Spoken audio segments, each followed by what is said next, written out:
এই গল্পটা মিম নামের একটি মেয়ে লিখেছে। আমার নাম মিম। এই বছরই মাধ্যমিক দিলাম।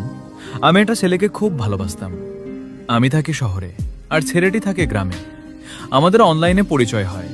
কথা বলতে বলতে আমাদের মধ্যে একটা ছোট্ট সম্পর্ক তৈরি হয়। ছেলেটিও আমাকে অনেক ভালোবাসতো আর আমিও ছেলেটিকে অনেক ভালোবাসতাম। আমাদের রোজ ফোনে কথা হতো। একদিন ছেলেটি আমাকে জিজ্ঞেস করলো, তুমি আমাকে কোনোদিনও ছেড়ে যাবে না তো? আমি বললাম, না, আমি তোমাকে কোনোদিনও ছেড়ে যাব না, কথা দিলাম। তারপর ওদের সম্পর্ক আরো গভীর হয়ে গেল। 1 বছর পর মেয়েটি ওকে বলল, আমার বাড়ি থেকে সবটা জেনে গেছে। এবার আমার বাবা মা আমার বিয়ে ঠিক করেছে। কথাটা শুনে ছেলেটির গলা শুকিয়ে গেল।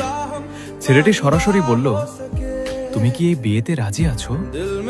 মেয়েটি বলল, হ্যাঁ, আমি রাজি আছি। ছেলেটি তখন বলল,